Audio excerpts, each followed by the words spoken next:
HI Guy. Welcome back, CBS Beyond the Gates. Spoilers. Naomi Hamilton Hawthorne had grown used to living in rooms where every secret carried a price, and every ache had to be wrapped neatly enough that no one could see it. But this time, what she carried wasn't a reckless affair, a financial mistake, or a shadowy bargain that could be handled by a lawyer. It was a clinical result, a cold, indifferent word, positive, powerful enough to shatter the sense of safety she'd been gripping just to stay upright while her family swayed under relentless upheaval. Naomi chose silence, not because she didn't trust Jacob, but because she was afraid. Afraid of watching his eyes change. Afraid of the questions she couldn't answer yet. Afraid of becoming the center of pity, panic, and medical decisions that felt even more terrifying than admitting she might be at risk. Most of all, she feared this truth would become another weight pressing down on the people she had been trying so hard to protect, especially when their home had already been rocked by a different explosion, crueler and more violent than any rumor outside their gates. Jacob had collapsed under the very thing he thought he could control. The secret about Naomi's origin, a blade driven straight into the foundation of everything she believed about herself, had made him realize there were layers of cover-ups stretching back decades that even love couldn't easily peel away. Naomi hadn't even had time to breathe after that shock before she bound herself to a new vow of silence. She would keep her BRCA positive result from Jacob, from her family, from anyone who would run to hold her the moment they knew. She told herself it was the best way to keep the world from crumbling any further, that Jacob was already overloaded, that Anita didn't need another fear, that the community had already had its fill of judgment. And so Naomi began to sharpen a skill she hated needing, becoming a professional liar. Not the kind who lied to profit, but the kind who lied to survive, to keep her life from shattering right in front of her. Only Ashley Morgan knew, and that fact made Naomi both grateful and terrified. Ashley wasn't part of Naomi's usual circuit of power, wasn't someone who arrived with conditions and demands for repayment. Ashley was the only person Naomi allowed to see her weakest version, the version so frightened she had to bite down a smile in front of her husband, pretend she was merely tired from work, from pressure, from everything lately. But that confessional bond was also a noose. One mistake, one wrong look at the wrong time, one misplaced sheet of paper, and the secret would slip out of Naomi's hands. In a hospital, where records were the bloodstream of reputations, mistakes were never rare. They simply waited for the right moment to become catastrophe. IT began with something painfully ordinary. A nurse, drowning in tasks and sprinting against time, accidentally stumbled upon sensitive information in Naomi's file. There was no grand plot, no villains stepping out of the shadows. Only fatigue, carelessness, and a name too recognizable to be skimmed past without lingering a second longer than necessary.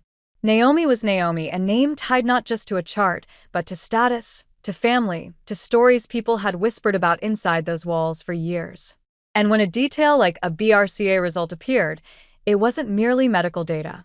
It was a spark dropped into a storehouse of curiosity and prejudice. The information leaked in the most frightening way, not loudly, not publicly, not through a formal statement. It slipped alongside channels, an accidental message sent to the wrong person, a document placed where it didn't belong, a half-spoken confirmation meant for internal ears only. And then it reached Nicole Dupree. Nicole was not someone easily led by gossip, but she also wasn't someone who could pretend she hadn't seen a grave truth about Naomi's health, especially when, in their world, a medical secret could trigger an avalanche, family panic, public frenzy, life or death decisions delayed too long, and the deep wound of discovering you were excluded from what mattered most. Nicole was stunned, not only by the content, but by the question that cut through her like a knife. Why would Naomi hide this, and how long did Naomi intend to keep hiding it? Nicole chose a direct confrontation because she understood that the longer a leak like this sat, the more lethal it became. In the hospital, under bright, unforgiving lights and the steady mechanical rhythms that sounded like an indifferent heartbeat, Nicole approached Naomi not with explosive rage, but with a calm that was somehow more terrifying. The calm of someone who had watched too many families break apart because the wrong things stayed unspoken for too long. Naomi saw Nicole and felt the world tilt. Her body reacted before her mind could catch up. Her pulse spiked, her palms went cold, her throat dried as if language itself had been stripped away. She knew that look wasn't a casual check-in. And when Nicole placed the truth in front of her, without needing elaborate explanations, Naomi was cornered with nowhere left to run. Naomi's first instinct was denial. Not because she truly believed she could fool Nicole, but because she had lived on that reflex for too long. If you deny immediately, you might buy a few seconds, a few minutes, a few hours to calculate damage control. But this time the truth had a shape. It existed in a file. It had a trail. Naomi couldn't erase it. Her pain was no longer something contained inside her head. It had become visible to another person, and that visibility made Naomi collapse inward. She wasn't only afraid of illness. She was afraid of losing agency, afraid that from this moment forward, everyone would decide for her what she must do, what she must say, what treatment she must accept, whether she must go public or stay quiet, as if her body were communal property belonging to her family and her community. In the end, Naomi was forced to face it. And once she faced it, she no longer had the strength to remain the woman who controlled every conversation. Her reasons spilled out like water held back too long. She was afraid of breaking Anita one more time, afraid Jacob would be distracted while he was already crushed under the revelation about her origins, afraid her family would be dragged into pity and judgment, afraid she would be seen as a dead end, instead of a person still fighting to live normally. Naomi spoke of fear in the rawest, most human way. Not the fear of dying, but the fear of living under a label, of waking up every day to be reminded she was at risk, that she was a problem. And beneath that was an even darker fear, that she would become the reason Jacob had to endure more pain, as though his life, already betrayed by secrets, would now be forced to carry one more secret born from the woman he loved. Nicole listened, but listening couldn't soften the reality that Naomi had set in motion consequences she could not undo. Once Nicole knew, there was no guarantee the secret would stay contained. In a community where people lived on one another's gaze, a medical truth was quickly twisted into a moral story. Why did Naomi hide it? Was she selfish? Was she manipulating Jacob? Was she staging something to control her family's emotions? Those questions, irrational as they were, would appear anyway, because judgment was always easier than understanding. Naomi could feel the wave forming without anyone saying it out loud. She saw it in the way people lingered when she passed, in silences that lasted a beat too long, in eyes that snapped away the moment she met them. The cruelest part was that Naomi's deception began to touch Jacob even before he knew anything.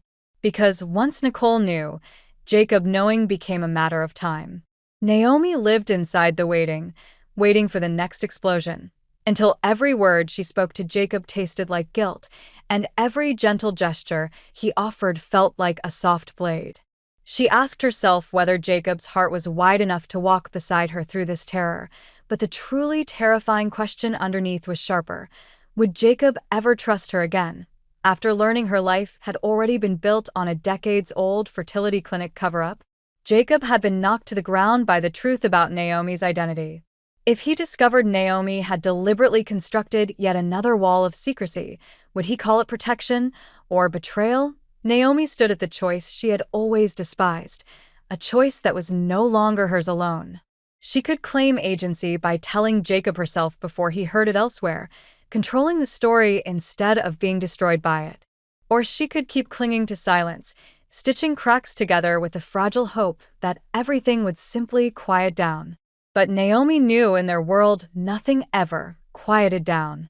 Some things only went silent to gather strength for a larger detonation.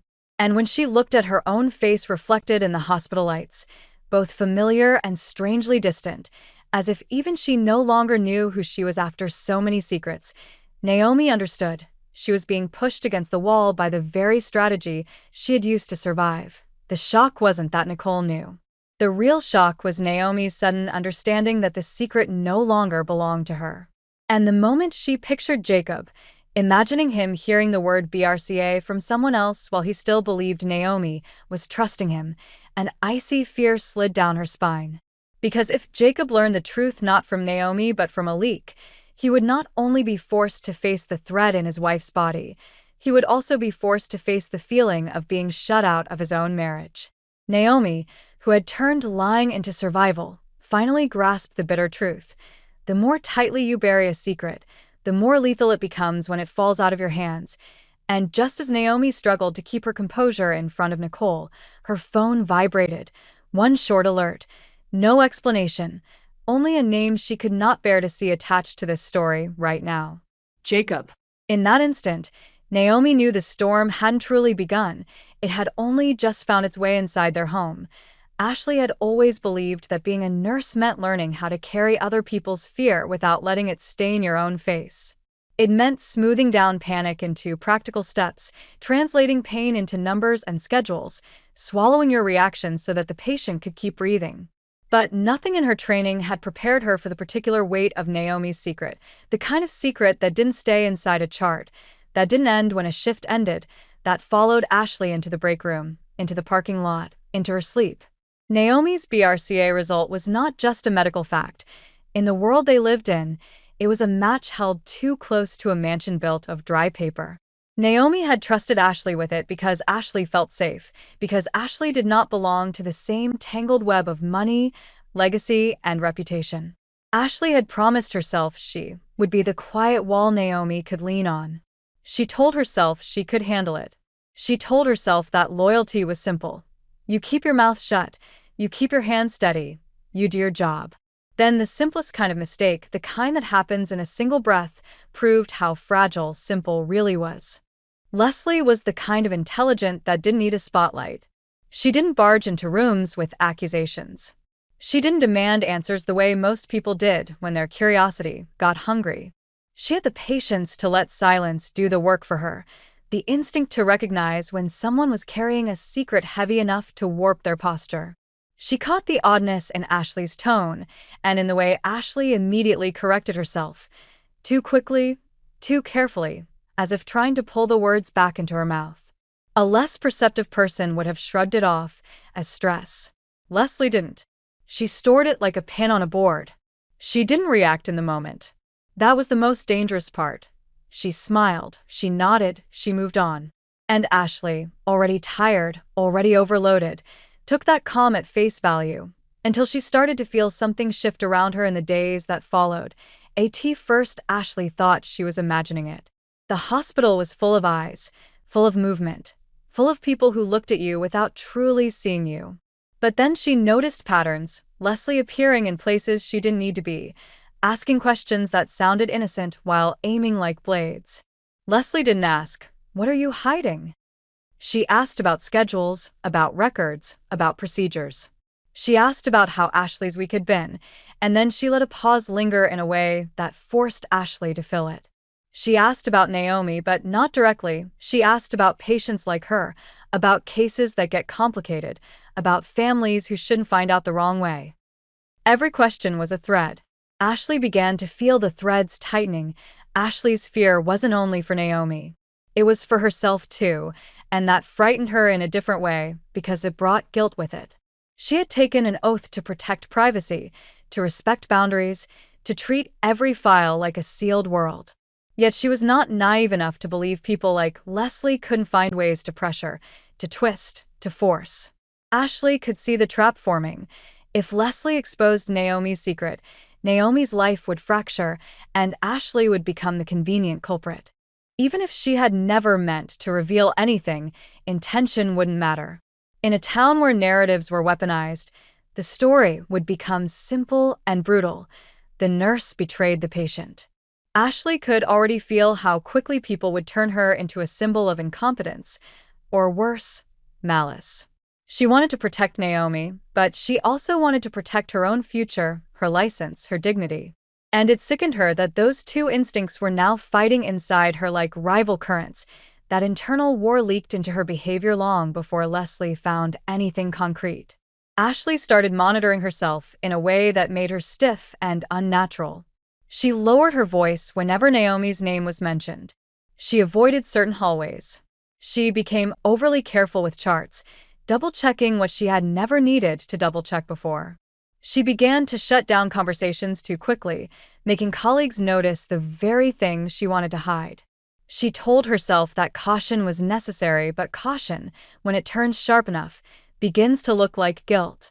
And Leslie, quiet, observant, never rushing, watched Ashley sharpen into a person who was clearly protecting something.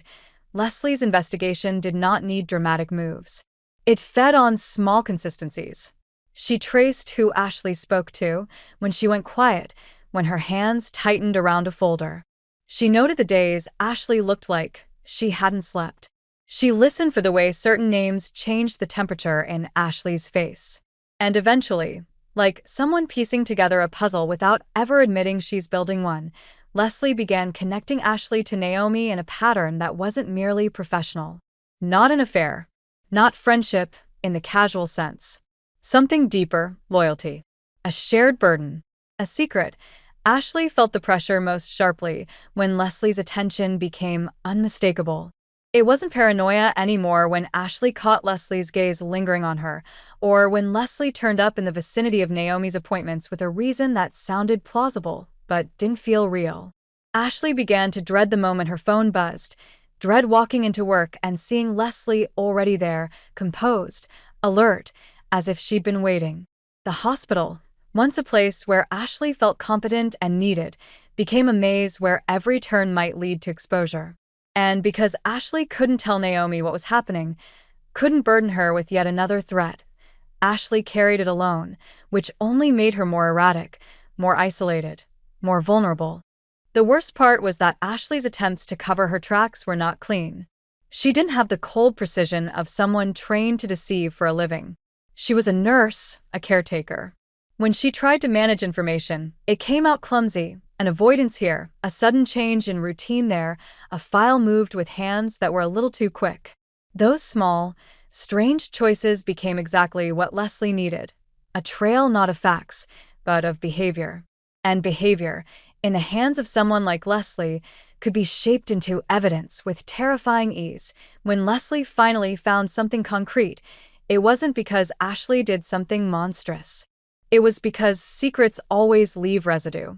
A note, a timestamp, a reference, a fragment of documentation that shouldn't have been accessible in the way it was. Leslie didn't need the entire medical truth spelled out in bold letters. She only needed confirmation that Ashley had been protecting something sensitive tied to Naomi's health, something significant enough to make Ashley's fear rational. That confirmation hardened Leslie's suspicions into certainty. Ashley could sense the shift even before Leslie spoke. It was in the way Leslie stopped probing and started circling, the way she moved from curious to certain, from searching to preparing. Leslie's confrontation was not a dramatic showdown. That would have been too easy, too loud, too risky. Leslie confronted Ashley the way skilled predators do, with politeness sharpened into menace. She chose a moment when Ashley was alone or vulnerable, when there would be no witnesses to soften the edges of what was implied. Leslie didn't say, "I know." She implied it. She placed her words carefully, hinting that she understood Ashley had been hiding something, that she recognized the pattern, that she could make the hidden thing very public if she chose. It wasn't an accusation, it was a demonstration of control. Ashley's body reacted before her mind could assemble a plan. The heat in her cheeks, the sudden tightness in her throat, the feeling that her heartbeat had become too loud for the hallway. She tried to hold herself still, to keep her expression neutral, but she could feel the betrayal of her own physiology. This was the unfairness of being a caregiver in a world of manipulators. Ashley had trained herself to be transparent with patients, to be gentle, to be human. Leslie was using that humanity as a weak point. Ashley's instinct was to protect Naomi, to deny everything, to shield her from the fallout. But another voice inside Ashley whispered that if Leslie pushed hard enough, Ashley could lose everything, her job, her credibility, the life she had built by being reliable, and so Ashley stood at a crossroads that didn't feel noble. It felt ugly, practical, suffocating. Protect Naomi and risk becoming the scapegoat when this secret exploded. Or protect herself and risk becoming the person who let Naomi's world burn. Ashley could already see what each path cost. She could also see how neither path allowed her to remain the same person. Either choice would mark her. Either choice would change how she looked at her own reflection. What makes this kind of story unbearable, and what makes it feel heartbreakingly real, is that Ashley didn't ask to become a central figure in someone else's war. She didn't ask for Naomi's genetic risk to become her private prison. She simply cared, and caring in a place like this is never free. As I imagine Ashley standing there, forced to measure loyalty against survival, I can't help feeling a quiet anger on her behalf. Anger at how quickly good people are cornered into looking guilty just because they tried to protect someone. There's something tragic about watching a character like Ashley, who represents steadiness and compassion, get pulled into a spiral where every act of kindness can be reinterpreted as wrongdoing. And there's something terrifyingly familiar about it too. That moment when you realize silence is no longer neutral, that keeping a secret is an action with consequences, and that the world doesn't care whether your intentions were pure. Ashley knows now that Leslie isn't simply curious. Leslie is positioning herself. The question is no longer whether Ashley can keep Naomi's secret safe. The question is whether Leslie will let her. And as Ashley tries to decide her next move, she feels something colder than fear settle in her chest. The certainty that whatever she chooses, the secret has already begun to move on its own, like a spill spreading across a floor no one can completely wipe clean. Because somewhere nearby, in the same building, Naomi is still trying to hold her own life together. And if Leslie is evidence now, the next person she tests it on won't be Ashley. It will be the one person Naomi has been trying hardest not to lose. The Beyond the Gates CBS Spoilers channel specializes in analyzing, theorizing, and discussing plot points in the series from the perspective of a longtime fan. This allows viewers to gain deeper, more objective, and interesting insights. Subscribe to the channel to stay updated on the latest news about the series.